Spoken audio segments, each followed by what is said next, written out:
Cari fratelli e sorelle, buongiorno. 사랑하는 형제자매 여러분 안녕하십니까? Continuiamo il nostro cammino di riflessione su 성요셉에가는 우리들의 묵상의 여정을 계속하겠습니다. 우리는 그동안 성요셉께서 사셨던 환경과 구원 역사 속에서 그분의 사명, 또 동정 마리아의 남편으로서의 의로운 모습에 관해서 묵상해 왔습니다. 오늘은 그분의 모습 속에서 정말 중요한 요소 중에 하나인 침묵하는 모습에 관해서 함께 보겠습니다. 침묵은 중요합니다. 지혜서의 한 구절로서 성탄을 생각하면서 읽은 말씀인데 이런 말씀입니다.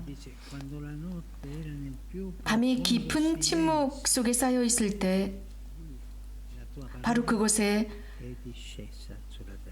당신의 말씀이 세상에 오셨습니다. 라는 말씀입니다. 가장 깊은 침묵 속에서 하느님께서 계시되셨습니다. 우리가 살고 있는 이 시대에 침묵의 가치가 크게 인정받지 못하는 이 시대에 침묵에 관해서 묵상하는 것은 중요합니다. 복음사가들은 나자렛의 성 요셉의 그 어떤 말도 전하고 있지 않습니다.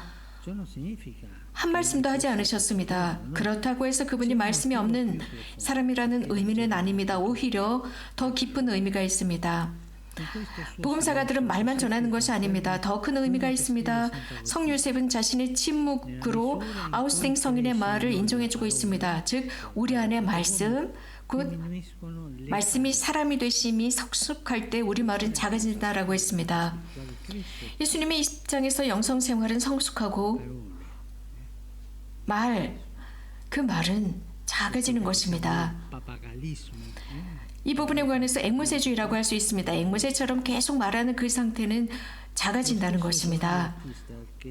시리자 요한 자신도 광야에서 외치는 소리, 주님의 길을 준비하는 이면서도 말씀에 대해서는 그분은 더 커지셔야 하고 나는 작아져야 한다고 했습니다.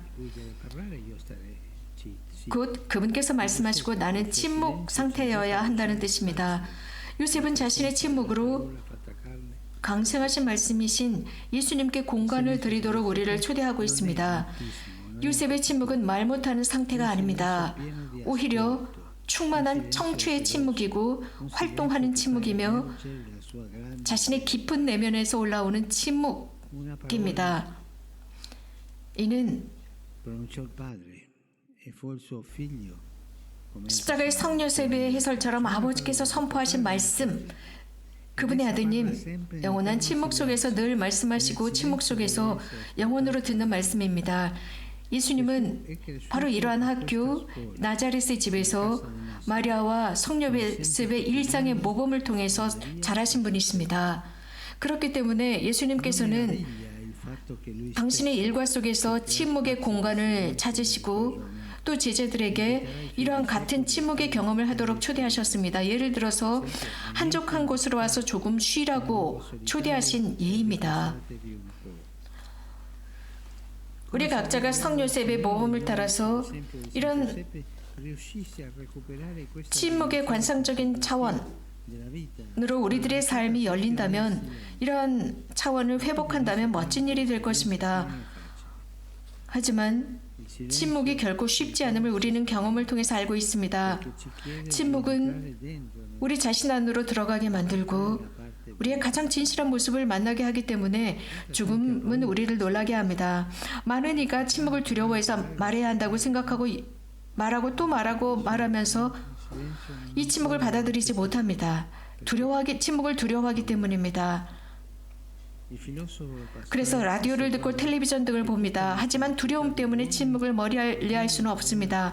철학자 파스칼은 인간의 모든 불행은 방 안에 조용히 머물 줄 모르는 단 한 가지에서 유래한다고 했습니다.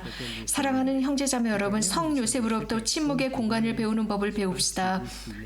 바로 그 안에 다른 말씀이 드러납니다. 곧 말씀 예수님이 드러납니다. 우리 안에서 사시는 성령께서 예수님을 모시고 옵니다. 하지만 이러한 음성을 구별하는 것은 쉬운 일이 아닙니다. 우리 안에 살고 있는 근심, 유혹, 희망 등 수천 가지의 목소리들로 인해서 자주 혼란스럽기 때문입니다.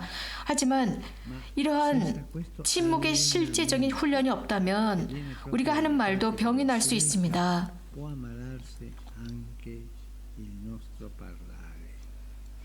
침묵을 훈련하지 않는다면 Silenzio 우리가 하는 말이 병이 들어버립니다. esso invece 우리의 말로 참됨을 드러내고자 할 때 이 말은 위험한 무기가 될 수 있습니다. 말하는 것 말입니다. 실제로 우리 말은 아부의 말이 되거나 허세나 거짓말, 저주, 모욕이 될 수 있기 때문입니다. 이것은 집회소가 우리들에게 전하는 경험이 그대로 이를 증명해주고 있습니다. 많은 이들이 한 칼에 쓰러졌지만 혀 때문에 쓰러진 이들보다는 적다고 하고 있습니다. 예수님께서는 이 부분에 관해서 분명하게 말씀하셨습니다. 형제 자매에 대해 나쁘게 말하는 자는 il prossimo è omicida.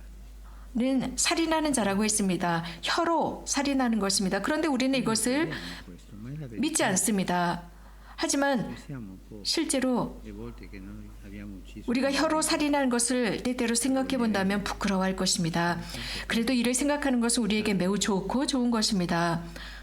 성경의 지혜는 이렇게 가르치고 있습니다. 혀의 죽음과 삶이 달려 있고 혀를 사랑하는 자는 그 열매를 먹는다라고 했습니다. L'Apostolo Giacomo nella sua lettura 우리가 이 아련을 시작하면서 읽은 사도 야고보의 말씀은 이런 옛 주제의 말에 대한 힘과 긍정적이고 부정적인 면을 발전시켜서 놀라운 예로 이렇게 제시하고 있습니다. 누가 말을 하면서 실수를 저지르지 않으면 그는 자기의 온몸을 다스릴 수 있는 완전한 사람입니다. 혀도 작은 지체에 지나지 않지만 큰 일을 한다고 자랑합니다. di grandi cose. 이 혀로서 우리는 주님을 찬미합니다. 또 같은 혀로서 Senza malediciamo gli uomini che sono 하나님과 비슷한 사람을 저주합니다. 같은 입으로 una bocca 저주가 나오고 축복이 나옵니다. 그렇기 때문에 motivo per cui 우리는 성 요셉으로부터 침묵을 가꾸는 법을 배워야 합니다. quello spazio di interiorità 우리 일상 속 안에 있는 그 내면의 공간에서 abbiamo la possibilità 성령께서 우리를 새롭게 하시고 di darci di 위로하시며 우리를 고쳐주시고 용기를 주실 수 있는 가능성을 드립시다. 그렇다고 해서 말 못하는 상태로 전락하라고 드리는 말씀이 아닙니다. 오히려 침묵을 가꾸라는 의미입니다. 여러분 자주 우리 각자 자신을 바라보면 일을 하고 끝낸 뒤 곧바로 다른 것을 하려고 전화기를 찾습니다. 항상 이렇게 뭔가를 하려고 하지만 도움이 되지 않습니다. 오히려 우리를 형식성에 빠지게 만듭니다. 마음의 깊이는 침묵 속에서 성숙합니다. 말씀드린 대로 침묵은 말을 할 줄을 모르는 상태가 아닙니다. 지혜와 la saggezza 숙고 성령께 자리를 내주는 것입니다. 우리는 때때로 침묵의 순간들을 두려워하지만 두려워하지 말아야 합니다. 침묵은 우리에게 참 좋게 작용할 것입니다. 마음에 유익을 주게 될 것이고 우리들의 말을 치유해 줄 것이며 특별히 우리의 선택에 유익과 치유를 줄 것입니다. 실제로 요셉은 침묵과 행동을 일치시키셨습니다. 그는 말은 하지 않았지만 행동으로 보이셨습니다.